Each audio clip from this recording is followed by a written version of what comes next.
So welcome to daily fact current affair class. और हमारी जो ये सीरीज़ हम शुरू करने जा रहे हैं करंट अफेयर के रिगार्डिंग, इसमें हमारा टारगेट रहेगा कि हम जो है वो प्रीलिम्स और मेंस दोनों के लिए करंट अफेयर को एक साथ पढ़ेंगे।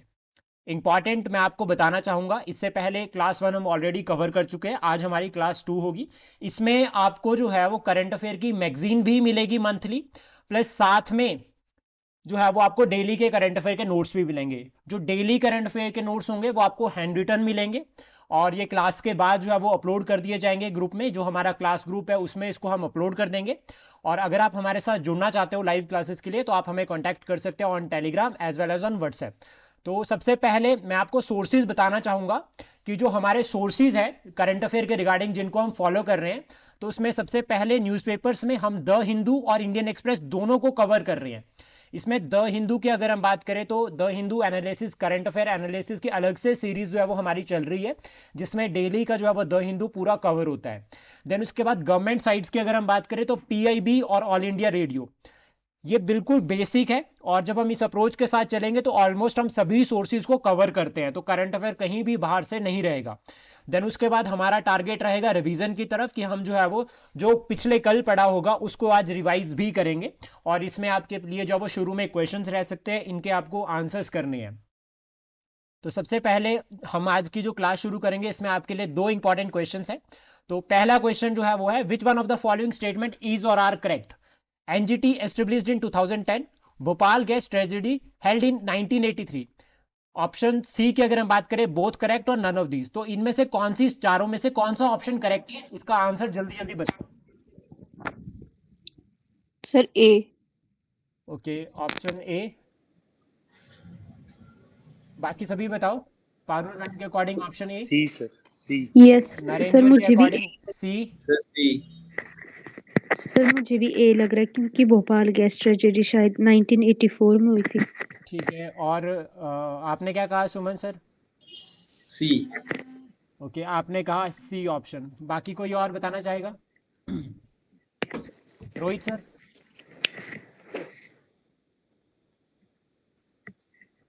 तो इसका जो करेक्ट आंसर है दैट इज ऑप्शन ए। जो भोपाल गैस इंसिडेंट है ये 1984 में हुआ है, 83 नहीं है, 1984 है। 3 दिसंबर 1984। कौन सी गैस रिलीज हुई थी यहाँ पे? Methyl isocyanate. Methyl isocyanide. और इसका केमिकल फार्मूला? CH3। सर याद नहीं है। पारुल मैम केमिकल फार्मूला बताओ जल्दी इसका। ज्योति मैम, पारुल मैम कल आप क्लास में थे दोनों। यस सर, याद नहीं है सर। ऐसे कैसे याद सी नहीं है? एच ओ थ्री कुछ ऐसे करके था। ज्योति मैम, ऐसा नहीं चलेगा, याद करके आना पड़ेगा तभी बात बनेगी। C2H3NO। नहीं, एग्जैक्ट बिल्कुल। सी C2H3N। एच थ्री मिथेन का तो पहले रखो ना, CH3 और हाँ, CH3NO। NCO। NCO। ओके। ठीक है, तो याद रखना। देन उसके बाद ओवरऑल जब हमें मेंस में लिखने के लिए आता है, तो यहाँ पे अप्रोक्सीमेटली 1991 में जो टैली हुई थी उसके अकॉर्डिंग डेथ रेट जो है वो 4000 के अराउंड है। वैसे 93 90 3900 समथिंग है, लेकिन हम इसको जो है वो 400 अप्रोक्सीमेटली लिख सकते हैं कि 1991 के अराउंड तक जो है वो डेथ टैली जो है वो इसमें 4000 के करीब हो रखी है। ये फर्स्ट मेजर इंडस्ट्रियल डिजास्टर हुई थी। जब आपको आंसर में स्पेशली GS3 में इंडस्ट्री के रिगार्डिंग अगर कोई चैलेंजेस बताने हैं, तो उसमें आप ये इंसिडेंट को बता सकते हैं कि ऐसे इंसिडेंट नहीं होने चाहिए इन फ्यूचर। देन उसके बाद नेक्स्ट है, which one of the following statement is or are correct? Proba third space mission launch by ISRO through PSLV 6C61। Second statement है ऑप्शन बी जो आपका, ISRO established ISRO established in 1958। Third अगर हम बात करें ऑप्शन बोथ करेक्ट, और option D none of these. इसके क्या आंसर्स रहेंगे? Sir A. Option A. Suman sir कह रहे हैं ऑप्शन ए। पारुल मैम?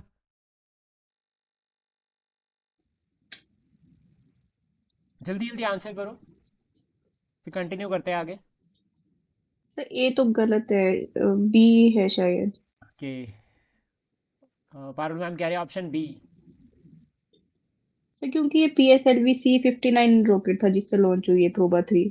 ठीक है, ओके, तो दैट मीन्स फर्स्ट स्टेटमेंट तो आपने बता दिया कि ये गलत है, क्योंकि PSLV C-59 है।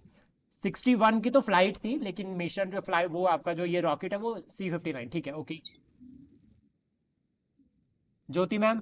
सर डी है इसका आंसर सर, इसरो। मैम हाँ डी ऑप्शन है। आपने तो एक बार वो कर दिया फिर। नहीं नहीं, अब लास्ट सर, लास्ट नहीं डी नहीं है नहीं इसका नहीं नहीं option। नहीं नहीं, नेगेटिव मार्किंग। Yes sir. हाँ, तो ऑप्शन डी है इसका, क्योंकि जो ISRO है ये बना है 1969 में। 69। 1958 में क्या कौन सी ऑर्गेनाइजेशन बन रखी है, कौन सा इंस्टीट्यूशन बन रखा है? इतनी बार डिस्कस किया है मैंने इसको क्लास में। DRDO। DRDO। और इसी साल नासा भी बन रखा है। एक और क्वेश्चन, DRDO के चेयरमैन कौन है अभी?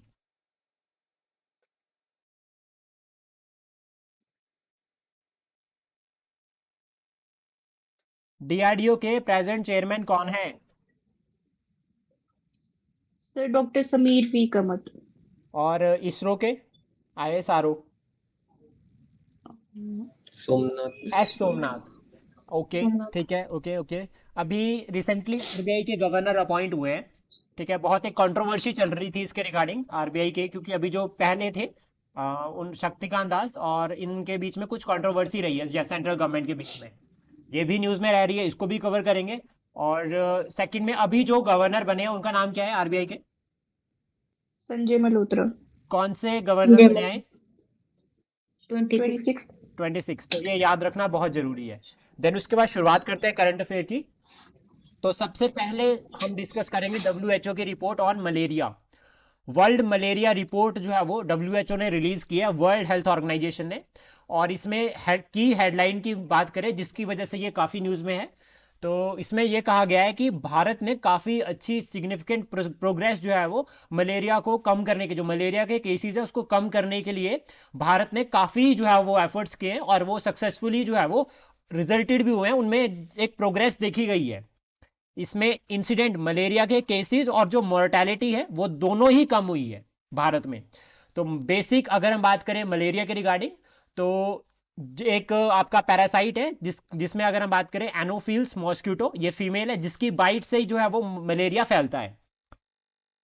प्लाज्मोडियम ये पैरासाइट है, ठीक है, याद रखना सबसे पहला पॉइंट। सेकंड उसके बाद याद रखना है हमें कि ये नॉन कंटेजियस है, मतलब ये पर्सन टू पर्सन स्प्रेड नहीं होती। अगर फीमेल एनोफिल्स मॉस्किटो काटेगा तभी स्प्रेड होगी, ऐसे नहीं। अब यहाँ पे कंसर्न क्यों है, क्यों ऐसा कहा जाता है कि ये काफ़ी जो है वो WHO इसके रिगार्डिंग जो है वो काफ़ी सारे कंसर्न्स रेज करता है? तो ये लाइफ थ्रेटनिंग डिजीज़ है, और मेनली अगर हम बात करें ट्रॉपिकल कंट्रीज़ में जो है वो काफ़ी ज़्यादा देखी जाती है। लेकिन अभी एक सेफ मेजर भी है इसमें कि ये प्रिवेंटेबल और क्यूरेबल है। सिम्टम्स की अगर हम बात करें तो जैसे symptoms common cold common fever के लिए रहते हैं, सिम्टम्स ऐसे ही रहते हैं कॉमन कोल्ड के रिगार्डिंग जो सिम्टम्स होते हैं। हाई फीवर यहाँ पर देखा जाता है, इंपॉर्टेंट। देन उसके बाद जो रिपोर्ट है इसकी जो मेन हाईलाइट्स है वो हमारे लिए बहुत इंपॉर्टेंट है मेंस में जो है वो हम ये डाटा को ऐड कर सकते हैं। तो ग्लोबल लेवल पर अगर हम बात करें 2023 में, प्लस हम इसको कंपेयर करेंगे 2000 ईयर के साथ, यानी कि 2000 में ग्लोबल लेवल पर मलेरिया के केसेस कितने थे और 2023 में कितने हैं। तो देखो सबसे पहले अगर हम बात करें 2000 में, मतलब ईयर 2000 में 2.2 बिलियन केसेस, ये डाटा याद रखना, 2.2 बिलियन की यहां पर बात हो रही है, और जिसमें से 12.7 मिलियन डेथ हुई थी 2000 में। देन उसमें जो है वो आपका प्रेजेंट टाइम में अगर हम इसको लिंक करें 2023 में, तो 263 मिलियन केसेस देखे जा रहे हैं और अप्रोक्सीमेटली 6 लाख डेथ। और इसमें से भी जो ये 6 लाख डेथ हो रखी है ये 95% अफ्रीकन रीजन में है।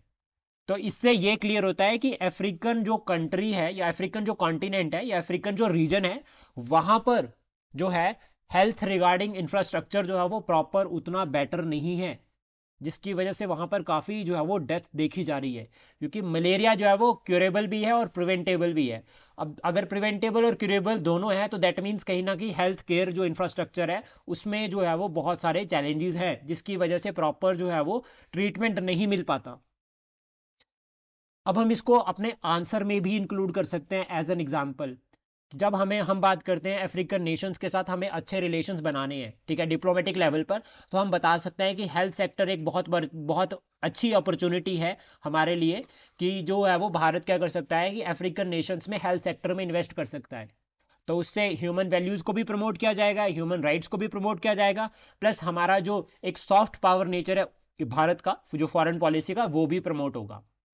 तो ये इंपॉर्टेंट है। प्लस आप इसको जो है वो एज एन एग्जांपल ऐड कर सकते हैं अपने आंसर में, और one world one family health के one world one family one health concept से भी लिंक कर सकते हैं।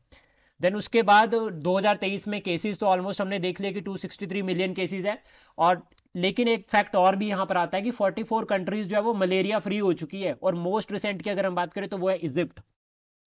ये काफी इंपॉर्टेंट रहेगा, रिसेंटली वाला नाम पूछा जा सकता है प्रीलिम्स में। लेकिन ना एक कंसर्न और भी है यहाँ पे, जो रिपोर्ट ने बताया कि मलेरिया के cases like countries north Korea, Thailand और म्यांमार इसमें इंक्रीज हुई हैं। अब नॉर्थ कोरिया को तो समझ आता है, नॉर्थ कोरिया और थाईलैंड का तो क्लियरली है। अभी नॉर्थ कोरिया का तो देखो, वहां पे तो किंग है, उसको पता लग गया कि मलेरिया स्प्रेड हो रहा है तो वो लोगों को मारना शुरू कर देगा, ठीक है, मोस्ट कॉमनली ऐसा जो है वो न्यूज में रहता है। लेकिन थाईलैंड एक कंसर्न रहता है। म्यांमार का भी हम मान लेते हैं कि वहां पे मिलिट्री रूल चल रहा है, तो डेमोक्रेटिक गवर्नमेंट तो वहां है ही नहीं, तो इस तरह के इनिशिएटिव्स की तरफ ध्यान देना बहुत जो है वो रेयर ही गवर्नमेंट जो है वो ध्यान देगी, क्योंकि डेमोक्रेटिक इलेक्टेड गवर्नमेंट तो है नहीं, मिलिट्री रूल वहां पे चल रहा है, तो एक तरह से म्यांमार में तो क्राइसिस चल रहे हैं। लेकिन थाईलैंड का एक पॉइंट रहता है कि थाईलैंड में क्यों इंक्रीज हो रहे हैं। थाईलैंड एक मोस्ट इंपॉर्टेंट यहाँ पर जो है वो फैक्टर रहेगा। सेकंड नंबर पर है, फर्स्ट पे नॉर्थ कोरिया, सेकंड पे थाईलैंड और थर्ड पे म्यांमार। यहाँ पर केसेस जो है वो मलेरिया के इंक्रीज हुए हैं। अब साउथ ईस्ट एशिया की अगर हम बात करें, क्योंकि मेन सेंटर हमने बात की ट्रॉपिकल रीजन में काफी मलेरिया के केसेस देखे जा रहे हैं, तो साउथ ईस्ट एशिया में 1.5% केसेस देखे गए 2023 में। इसमें से आधा शेयर भारत का है। जो 1.5% केसेस ओवरऑल जितने भी केसेस हैं 263 मिलियन, उसका 1.5% केसेस जो है वो साउथ ईस्ट एशिया से है। और साउथ ईस्ट एशिया में जो 1.5% है, इसमें से भी जो आधा शेयर है वो भारत का है, और 1/3 शेयर जो है वो इंडोनेशिया का है। यानी कि दो मेजर कंट्रीज इंडोनेशिया और इंडिया जो है वो कंट्रीब्यूट कर रही है 1.5% केसेस में। लेकिन एक फैक्ट और भी हमें यहाँ पे याद रखना है, वो ये है कि 88% डेथ जो है वो आपका 1.5% केसेस में वो भारत और इंडोनेशिया से ही देखी जा रही है। तो मतलब भारत में भी इंफ्रास्ट्रक्चर के रिगार्डिंग काफी चैलेंजेस है, हेल्थ इंफ्रास्ट्रक्चर के रिगार्डिंग हमें उनको भी एड्रेस करना है। तो साउथ ईस्ट एशिया को हमने देख लिया। अब हम भारत के पॉइंट ऑफ व्यू से बात करेंगे कि रिपोर्ट भारत के लिए क्या कह रही है। 2017 में 6.4 मिलियन केसेस जो है वो भारत में देखे गए थे। ये याद रखना है, डाटा बहुत इंपॉर्टेंट रहेगा। अब देखो एग्जैक्ट किसी को याद नहीं रहता, अप्रोक्सीमेटली अबव 6 मिलियन भी लिख सकते हैं आप 2017 में, और इसमें 11,500 डेथ जो है वो देखी गई थी। लेकिन 2023 में 2 मिलियन केसेस देखे गए और 3500 डेथ। अब ये फैक्टर लिंक करता है यहाँ पे, देखो 6 पॉइंट से हम जो है वो 2 मिलियन पर पहुंच गए। तो मतलब भारत ने बहुत ज्यादा अचीवमेंट जो है वो मलेरिया को रोकने में जो है वो अचीव करी है। तो ये हमारी सबसे बड़ी अचीवमेंट रही है हेल्थ सेक्टर में रिगार्डिंग द मलेरिया। अभी ऐसा कैसे पॉसिबल हुआ? गवर्नमेंट के कुछ इनिशिएटिव्स तो रहे होंगे जिसकी वजह से ये पॉसिबल हुआ। तो सबसे पहला जो यहाँ पर इनिशिएटिव आता है that is national strategic plan for malaria elimination in India. ये हमने 2023 से 27 तक का प्लान बना रखा है, जिसमें हमारा टारगेट है कि जो इंडिजीनियस केसेस है मलेरिया के, उसको 2030 तक एलिमिनेट करना है। अब यहां पर भारत का टारगेट यही रहता है कि मलेरिया फ्री बाय 2030। अब इसको याद कर लो। और हमने सस्टेनेबल डेवलपमेंट गोल्स का भी टारगेट रखा है, पेरिस एग्रीमेंट में वो साइन हुए थे 2015 में। कितने टारगेट है सस्टेनेबल डेवलपमेंट गोल्स में? 17। और कितने गोल्स, कितने गोल्स हैं ये 17, और टारगेट्स कितने हैं इसमें? 77। 169। तो बिल्कुल एग्जैक्ट याद रखना। इनको अचीव करने का जो हमारा टारगेट है वो भी जो है वो 2030 है। प्लस हमने एक टारगेट और किया है जिसको हमने कल पढ़ा था, रिन्यूएबल एनर्जी का। उसका टारगेट का हमने ये टारगेट किया है कि हमें नॉन जो रिन्यूएबल सोर्सेज है, या अगर हम बात करें रिन्यूएबल एनर्जी, फॉसिल फ्यूल्स को अवॉइड करना है। इसमें हमने एक टारगेट किया है जो आप याद रखना 500 गीगावाट का। हमें 500 गीगावाट एनर्जी जो है वो 2030 तक जो है वो जनरेट करनी है through renewable sources. Plus Bharat का टारगेट कब का है कि हमें जो है वो एक तरह से मतलब नेट जीरो एमिशन का टारगेट भारत का कब का है? 2070। 2070। तो ये भी इंपॉर्टेंट रहेगा, साथ के साथ में याद रखना। प्लस मलेरिया के रिगार्डिंग कुछ और पॉइंट मैं आपको बताना चाहूंगा कि भूटान और नेपाल ने टारगेट रखा है कि 2025 तक केसेस को खत्म करना है मलेरिया के।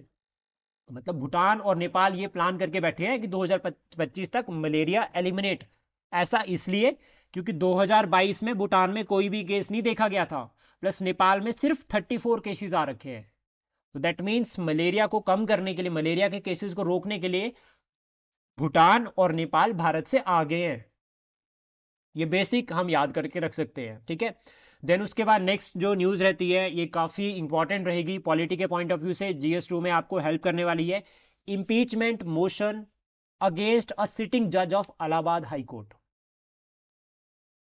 काफ़ी इंपॉर्टेंट रहने वाला है। सबसे पहले तो मुझे बताओ टोटल हाई कोर्ट कितने हैं भारत में अभी? 24। एक बार और अच्छे से सोच लो।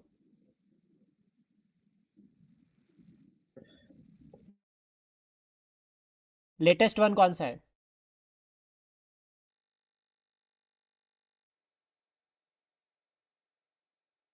हैदराबाद।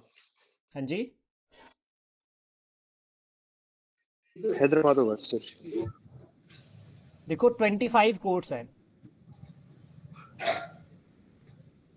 यूनियन टेरिटरी जिनके पास अपने कोर्ट्स हैं, जिनके पास अपना हाई कोर्ट है।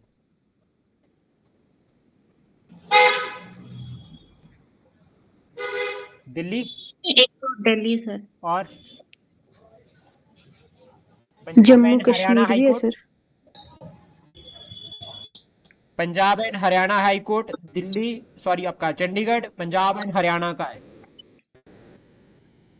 तो ये जो इम्पीचमेंट जम्मू है, ठीक है, ये जस्टिस शेखर कुमार यादव, इन्होंने जो है वो विश्व हिंदू परिषद में एक स्पीच दी और उस स्पीच को लेकर जो है वो एक कंट्रोवर्सी बन चुकी है। और ये कंट्रोवर्सी इतनी लिंक हो गई है कि इम्पीचमेंट की बात की जा रही है यहाँ पे, जो ये जस्टिस शेखर कुमार यादव है। अब ये कंट्रोवर्सी हमारे लिए इंपॉर्टेंट कैसे हो जाती है? पॉलिटी के पॉइंट ऑफ व्यू से चले तो इम्पीचमेंट मोशन इंपॉर्टेंट हो जाता है, यानी कि जज की इम्पीचमेंट कैसे होगी, क्या प्रोसेस है और क्या ग्राउंड है, वो हमारे लिए बहुत इंपॉर्टेंट हो जाएगा। तो देखो कंसर्न यहाँ पर जो रह रहा है सबसे पहला वो शिष्टाचार को लेकर रह रहा है, यानी कि जुडिशियल प्रोपेरिटी और इम्पेरिशलिटी, यानी कि अपक्षपात, कि जो जजेस है वो कोई भी जो है वो पक्षपात नहीं करेंगे, ठीक है, वो इक्वल सभी को जो है वो एक नजर से देखेंगे। तो इस तरह से जो है वो ये कंट्रोवर्सी बन रखी है। ये दो बेसिक जो है वो रीजंस है जिसकी वजह से ये हुआ।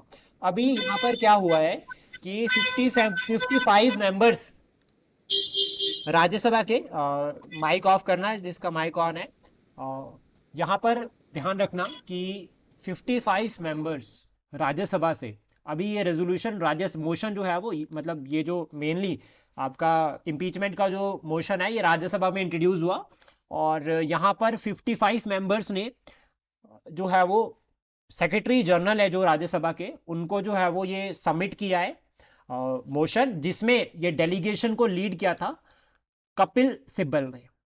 और इन्होंने ये कहा कि जो जुडिशियल एक तरह से मतलब जुडिशियल सुप्रीमेसी की अगर हम बात कर रहे हैं या फिर हम ये कह रहे हैं कि जो लेवल है जुडिशरी का वो इफेक्ट हुआ है इससे, ये जो कंट्रोवर्सी रेज हुई है, और फिर इसके रिगार्डिंग जो वो चीज जो जस्टिस है उनको रिमूव करने के लिए जो है वो यहाँ पर मोशन लाया गया। अब हमारे लिए जो इंपॉर्टेंट होता है, देखो क्या इन्होंने कहा वो भी हम समझ लेते हैं सबसे पहले। तो डेलीगेशन याद रखना कि जो डेलीगेशन है इसको लेड किया था कपिल सिब्बल ने और इसको 55 मेंबर्स ने सपोर्ट किया है। ये 55 मेंबर्स हम पूरा डिस्कस करेंगे अभी। इन्होंने कहा, जस्टिस यादव ने क्या कहा, एक लेक्चर इन्होंने दिया विश्व हिंदू परिषद में, इन्होंने कहा कि ये कॉन्स्टिट्यूशनल नेसेसिटी है यूनिफॉर्म सिविल कोड। पहले तो उन्होंने मतलब जो आपका लेक्चर था इनका लिंक करता है वो यूनिफॉर्म सिविल कोड के साथ, और इन्होंने यहां पर कहा कि मुझे कोई हेजिटेशन नहीं है ये बोलने में कि कंट्री जो है मतलब country will function according to the wishes of the majority. Uniform civil code के रिगार्डिंग इन्होंने ये कहा कि मुझे ऐसी कोई हेजिटेशन नहीं है कि ये कहने में कि country will function according to the wishes of the majority, और ये स्टेटमेंट जो है वो कंट्रोवर्सी में कन्वर्ट हो चुकी है, जो कि इंपीचमेंट से लिंक कर जाती है डायरेक्ट। अभी यहां पर फैक्टर आता है कि इंपीचमेंट ऑफ द जजेस की जो ये पूरी प्रोसेस है, ये एक्सप्लिसिटली जो है वो हमारे संविधान में डायरेक्टली मेंशन नहीं है, मतलब पूरा डिफाइन नहीं कर रखा इसको, लेकिन पावर जो है वो पार्लियामेंट के पास दे रखी है। और जब पार्लियामेंट के पास ये पावर आती है तो इसको एक तरह से पार्लियामेंट की जो है वो जुडिशियल पावर कहा गया है, मतलब पार्लियामेंट भी जो है वो क्वासी जुडिशियल बॉडी है, इससे क्लियर होता है। और एक तरह से जो इंपीचमेंट की पावर ये पार्लियामेंट को दी गई, इससे ये क्लियर होता है कि जुडिशियल अकाउंटेबिलिटी को प्रमोट करना बहुत जरूरी है। और ये पूरा का पूरा जो कंसेप्ट है वो कॉन्स्टिट्यूशनलिज्म की तरफ जाता है, पहला पॉइंट। सेकंड, कॉन्स्टिट्यूशनल सुपरमेसी की तरफ जाता है, और थर्ड जाता है चेक एंड बैलेंसेस की तरफ। तो ये 3 पॉइंट्स को याद रखना, कॉन्स्टिट्यूशनल सुपरमेसी, कॉन्स्टिट्यूशनलिज्म और चेक एंड बैलेंसेस का प्रिंसिपल, ये तीनों लिंक करते हैं। और हमारे यहाँ पर तीनों विंग को हमने कहा है कि फेडरलिज्म का कंसेप्ट हम फॉलो करते हैं। और फेडरलिज्म के कंसेप्ट में हमने क्या है, एग्जीक्यूटिव, लेजिस्लेटिव और जुडिशरी, इन तीनों को सेपरेट किया है। एग्जीक्यूटिव और जुडिशरी, इन दोनों को सेपरेट करने के लिए एक आर्टिकल है, उस वो आर्टिकल कौन सा है? 50। आर्टिकल 50। तो ये काफी इंपॉर्टेंट रहता है आर्टिकल 50।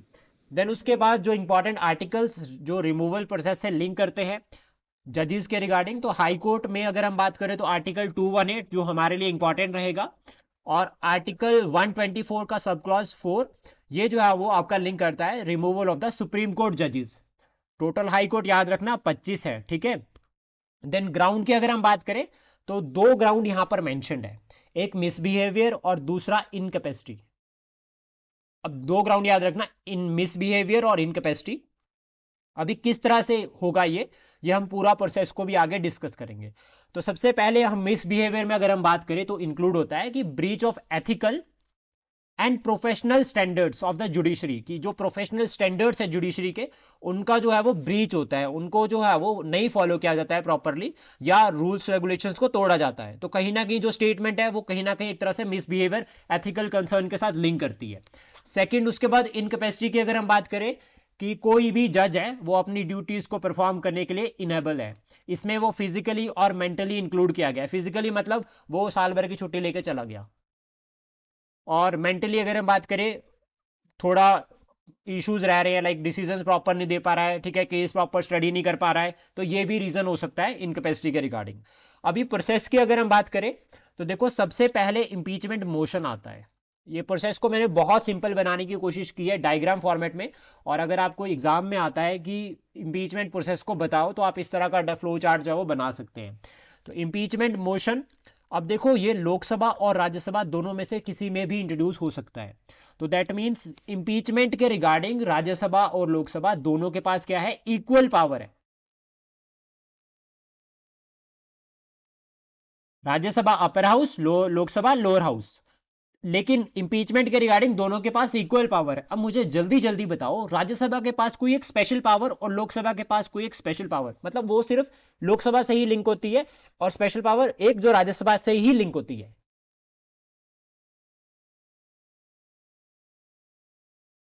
जल्दी जल्दी, ऑलमोस्ट सभी ने पूछा हुआ है। सर जैसे राज्यसभा है, हाँ जी, सर राज्यसभा के पास जो ऑल इंडिया सर्विसेज है उसके रिगार्डिंग स्पेशल पावर्स होती है। आर्टिकल बताओ जल्दी जल्दी बस फिर। आर्टिकल इसकी रिगार्डिंग, हाँ, इसके रिगार्डिंग आर्टिकल है ऑल इंडिया सर्विसेज के रिगार्डिंग। पता नहीं सर। ऑल इंडिया सर्विसेज का जो मेन, अगर कोई नई सर्विस बनानी है तो उसका जो मोशन या रेजोल्यूशन है वो सिर्फ राज्यसभा में ही इंट्रोड्यूस होगा, और इसका आर्टिकल है आर्टिकल 312, ठीक है, ओके ये सर। याद रखना। देन उसके बाद एक और हाँ जी, और लोकसभा की सर मनी बिल के रिगार्डिंग मनी बिल आर्टिकल सिर्फ और सिर्फ लोकसभा में ही इंट्रोड्यूस होगा, आर्टिकल 110। आर्टिकल 110। Yes sir. कोई और स्पेशल पावर्स है जो दोनों के अलग अलग है, किसी को याद हो? बहुत सारी है, अभी याद आएगी जल्दी और जल्दी। सर अच्छा, जैसे उपराष्ट्रपति को हटाना हो उसके रिगार्डिंग भी शायद पहले राज्यसभा में ही हाँ, ये करंट प्रस्ताव के साथ लिंक करके बता दिया मैम ने कि वो जो अगर वाइस चेयरमैन। हाँ वाइस प्रेसिडेंट को अगर हटाना है तो उसका रेजोल्यूशन भी जो है वो सिर्फ और सिर्फ राज्यसभा में ही राज्यसभा से ही फुल मेजोरिटी के साथ पास होगा। कोई यस और? सर।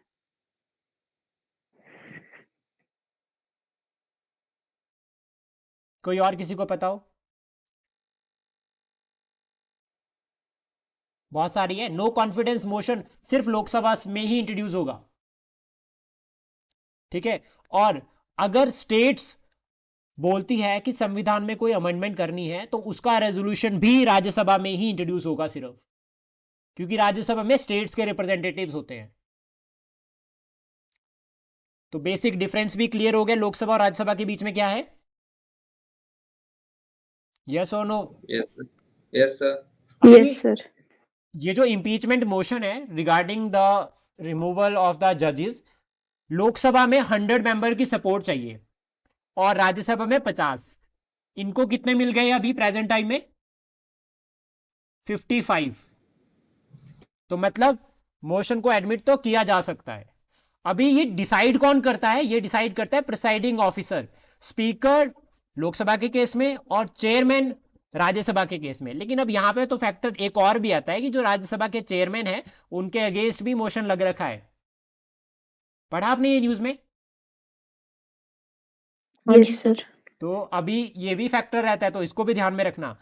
अब ये डिसाइड करेंगे कि जो ये बात कही जा रही है रिगार्डिंग रिमूवल, ये रेलेवेंट है या नहीं है, रेलेवेंट मटेरियल है या नहीं है इस मोशन में, तभी एडमिट किया जाएगा, अदरवाइज नहीं। अगर एडमिट हो गया तो इसके बाद प्रिसाइडिंग ऑफिसर एक कमेटी बनाएंगे राज्यसभा में। अगर मोशन राज्यसभा में इंट्रोड्यूस होता है तो राज्यसभा में कमेटी बनेगी, अगर लोकसभा में आता है तो लोकसभा में कमेटी बनेगी। 3 मेंबर कमेटी बनेगी जिसमें एक मेंबर हो सकता है चीफ जस्टिस ऑफ इंडिया हो, या फिर सुप्रीम कोर्ट का कोई जज, या फिर होंगे जो सेकंड मेंबर होंगे वो होंगे chief justice of high court. अब अगर ये तब होगा जब जो है वो आपका हाई कोर्ट के किसी जज को रिमूव किया जाएगा, प्लस साथ में डिस्टिंग्विश्ड जूरिस्ट जो है वो यहां पर होंगे, तो 3 मेंबर्स होंगे। फिर ये कमेटी पूरा स्टडी करेगी कि जो एलिगेशंस लगाई वो कितने सही है, एविडेंस गैदर करेगी, पूरा केस डिस्कस करेगी। उसके बाद ये रिपोर्ट जो है वो प्रिसाइडिंग ऑफिसर को सबमिट कर देगी। ये रिपोर्ट जो है वो प्रिसाइडिंग ऑफिसर को देगी और फिर प्रिसाइडिंग ऑफिसर जो है वो अगर ये इस रिपोर्ट को एक्सेप्ट कर लेता है, ठीक है, इंक्वायरी होगी प्रॉपर, देन उसके बाद मोशन इंट्रोड्यूस हो जाएगा। मतलब रिपोर्ट जो ये कमेटी थी इसको ये पता चल गया कि जो यहां पर जज है वो गिल्टी है। अगर वो गिल्टी है तो देन उस केस में यहां पर जो है वो एक मोशन इंट्रोड्यूस होगा और पूरा डिबेट के लिए डिस्कशन होगा, मतलब डिबेट होगी कि यहां पर स्पेशल मेजॉरिटी वाली डिबेट होगी कि कितने लोग जो है वो सपोर्ट करते हैं, कितने लोग नहीं सपोर्ट करते। यहां पर स्पेशल मेजॉरिटी चाहिए दोनों हाउसेस से। स्पेशल मेजॉरिटी का मतलब ये हो गया कि majority of the total membership, जितने मेंबर्स है टोटल उसकी फुल मेजॉरिटी वहां पर मेजॉरिटी चाहिए, plus at least 2/3 of the present members and vote, कि जितने मेंबर्स अभी प्रेजेंट है, फॉर एग्जांपल एक अगर 100 प्रेजेंट है तो 100 का 2/3 जो है वो यहां पर जो है वो मेजॉरिटी होनी चाहिए, तभी जो है वो रिमूव का जो रेजोल्यूशन है वो प्रेसिडेंट के पास पहुंचेगा और फाइनली फिर प्रेसिडेंट ऑफ इंडिया जो है वो रिमूव कर देंगे। प्रोसेस समझ आ गई पूरी? Sir once again sir if possible. Okay, देखो सबसे पहले क्या होगा, इंपीचमेंट मोशन आएगा।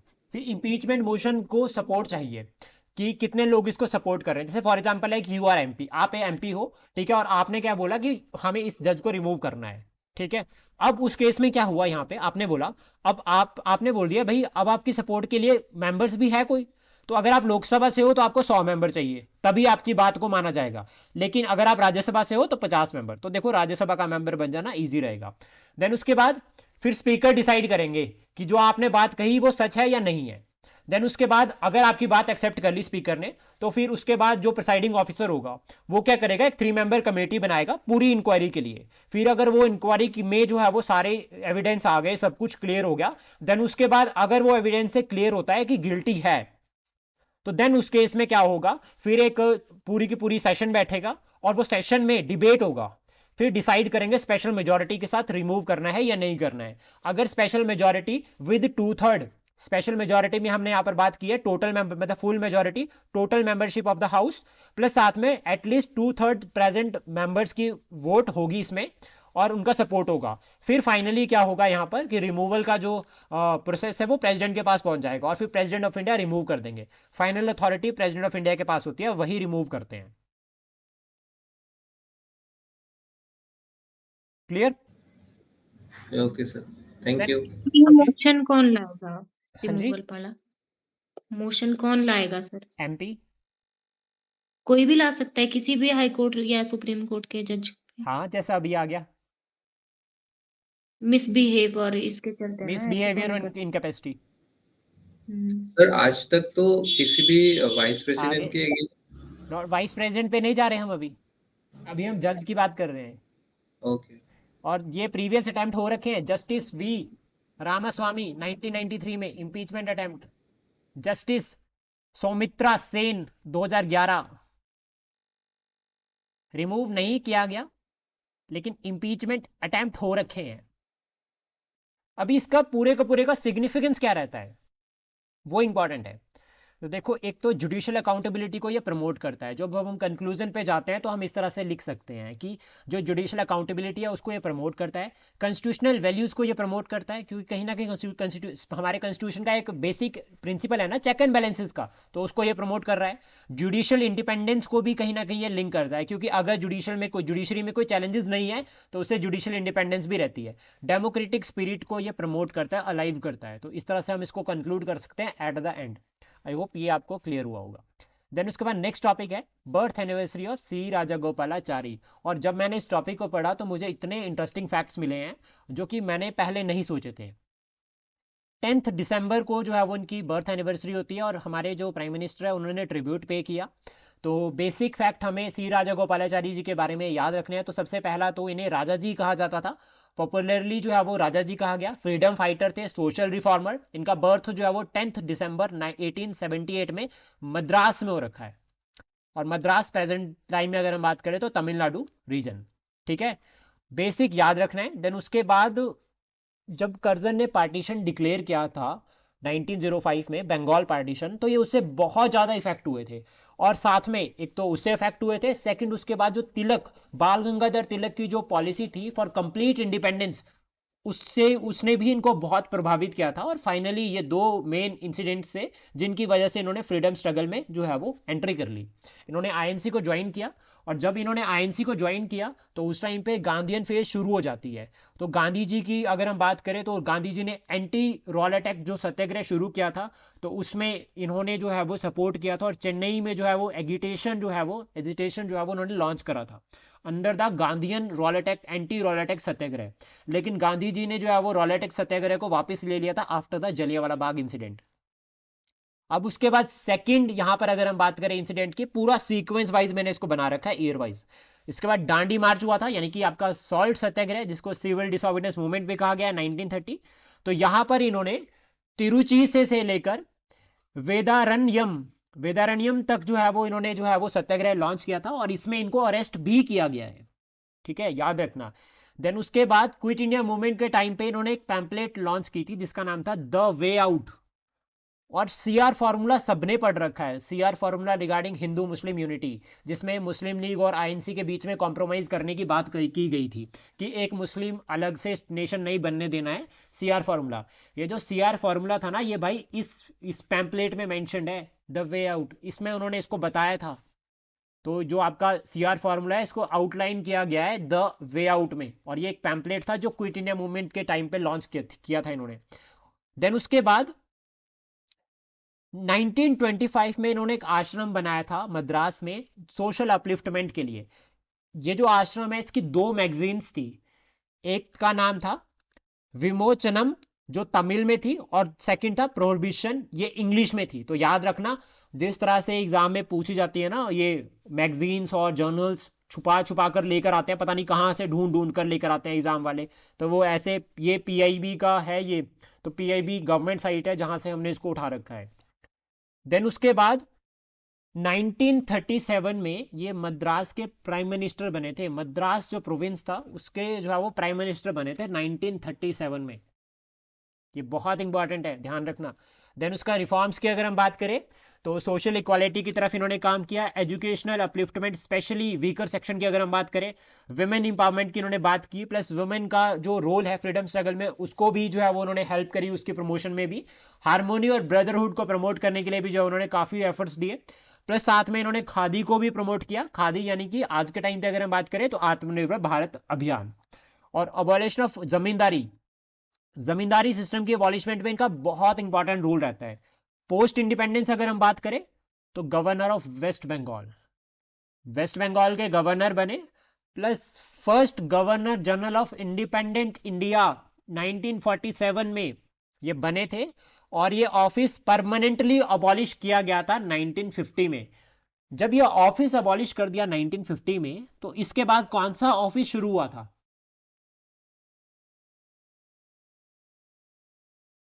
गवर्नर जनरल की जगह कौन आया था?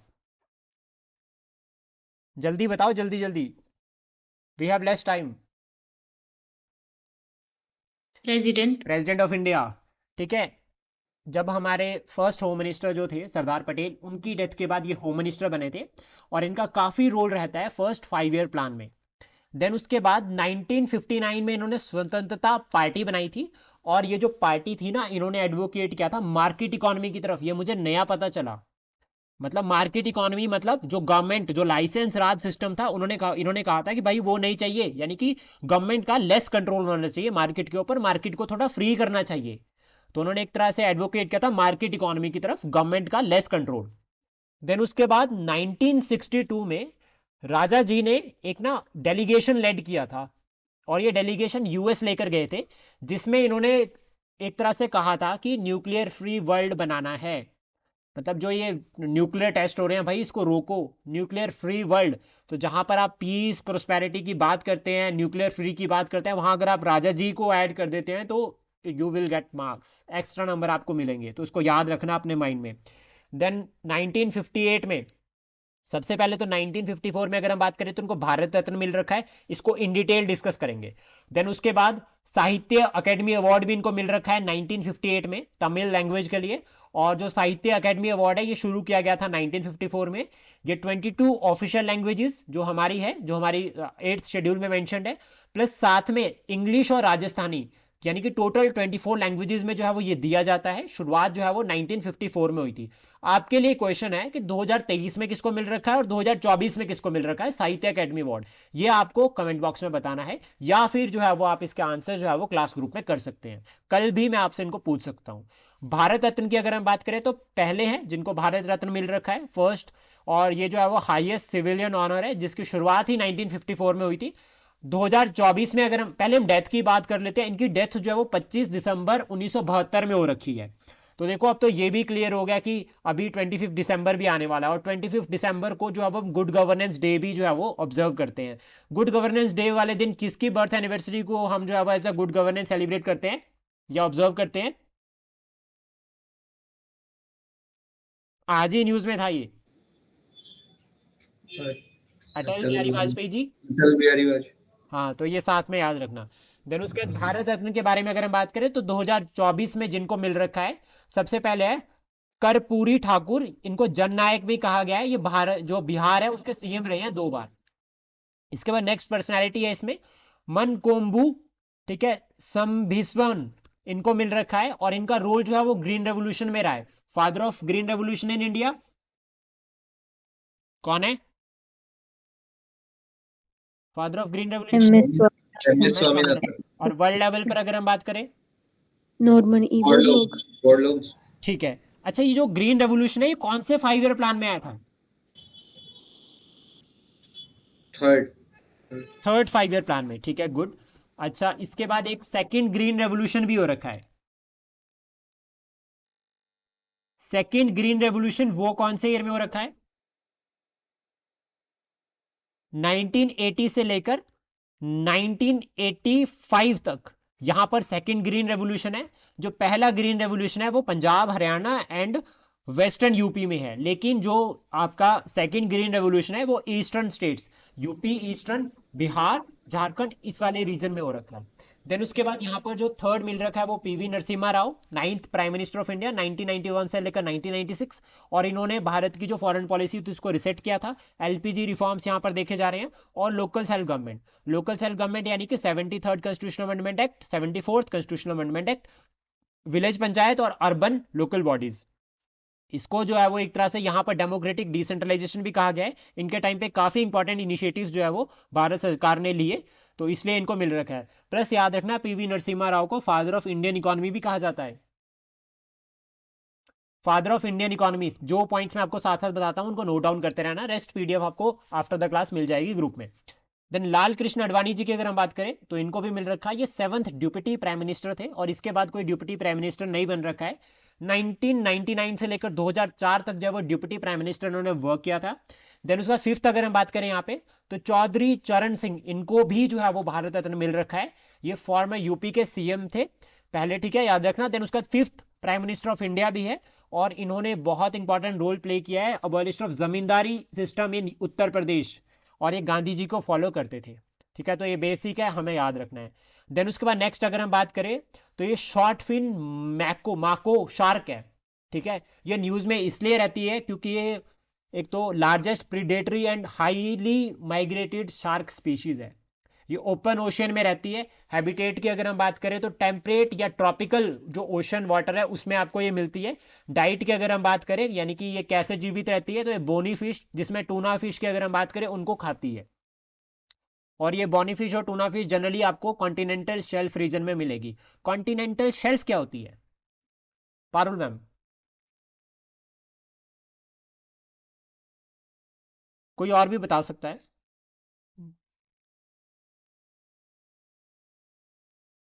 क्या होती है कॉन्टिनेंटल शेल्फ?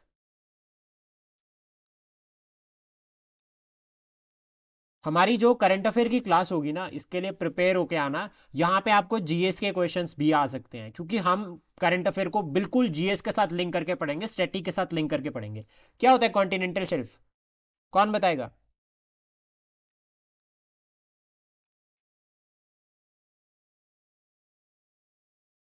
किसी को नहीं पता? यस और नो तो बोल दो। सर शैलो वाटर पे जो एक्सटेंडेड पार्ट होता है। सिंपल, बहुत क्लियर, बहुत मतलब नॉर्मली बोल सकते हो, धरती का, लैंड का, धरती का वो पार्ट जो समुद्र के अंदर चला गया है। हाँ सर। वो भी डेप्थ से पहले, जहां पर कॉन्टिनेंटल स्लोप बनना शुरू होता है उसके स्लोप बाद से से जो पहले। रीजन शुरू होता है धरती की तरफ और वो पानी से कवर्ड है, that is continental shelf. In simple अगर हम इसको समझे इस तरह से तो ये पूरा का पूरा सरफेस हो गया और यहां से हम बना देते हैं कॉन्टिनेंटल शेल्फ। अब यहां पर जो है वो यहां से बहुत डेप्थ शुरू हो गई ओशन के रिगार्डिंग, तो जो पीछे वाला रीजन होगा जहां पर पानी भरा होगा that is your continental shelf. Then उसके बाद जो हमें याद रखना है आईयूसीएन स्टेटस, इसलिए ये काफी इंपॉर्टेंट होती है। क्रिटिकली एंडेंजर्ड है, मतलब वाइल्ड एक स्पेस में अगर हम बात करें तो बहुत ज्यादा खतरा है इसको, इस शार्क को। और साइट्स में अगर हम बात करें तो अपेंडिक्स सेकंड में इसको इंक्लूड किया गया है। और आईयूसीएन की अगर हम बात करें तो 1948 में ये बनी थी। और साइट्स कौन से ईयर में बनी है मैंने कल परसों डिस्कस किया था क्लास में, ज्योति मैम? सर 1975। 1975 में एनफोर्समेंट है।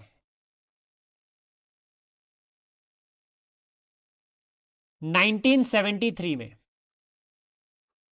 ये साइट्स जो है वो साइन हुआ था, लीगली बाइंडिंग है, याद रखना ये लीगली बाइंडिंग। देन उसके बाद नेक्स्ट है dark eagle anti missile system, बहुत इंपॉर्टेंट है ये। Dark eagle anti missile system long range hypersonic anti missile system किसका है? यूएसए का। तो सबसे पहले याद रखना यूएस का। ऑपरेशनल लेंथ पता कितनी है इसकी? 2775 किलोमीटर। हमारे हिमालयस की लेंथ कितनी है?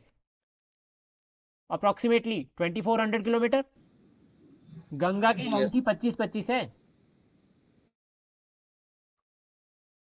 तो ऑलमोस्ट अगर ईस्ट कॉर्नर से वेस्ट पे अगर कोई मिसाइल अटैक हो रही है, वेस्ट पर अटैक हो रही है, ईस्ट पर अटैक हो रही है, तो अगर ये अपोजिशन में है ना, मान लीजिए ये जो मिसाइल सिस्टम है, एंटी मिसाइल सिस्टम, ये ईस्ट में है, लेकिन मिसाइल अटैक जो है वो आपका वेस्ट में हो रहा है, हिमालयस में, तो ईस्ट से ही यहाँ पर जो है वो उसको एड्रेस कर सकता है, लॉक कर सकता है।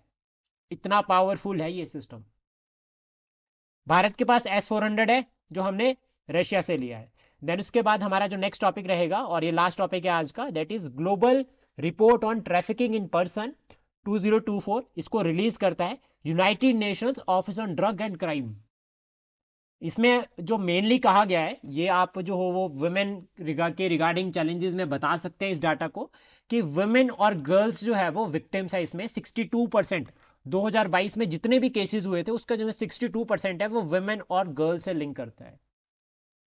ये जो इंस्टीट्यूशन है UNODC यानी कि United Nations office on drug and crime, इसको बनाया गया है 1997 में और इसका जो हेडक्वार्टर है दैट इज इन वेनिया। तो ये इंपॉर्टेंट रहेगा, याद रखना, ठीक है। और थैंक यू फॉर टुडे। जल्दी मिलते हैं कल के करंट अफेयर के साथ। प्लस मैं आपको बताना चाहूंगा साथ में कि मैंने आपको नवंबर मंथ की मैगजीन शेयर कर दी है, आप उसको भी साथ के साथ में पढ़ते रहो।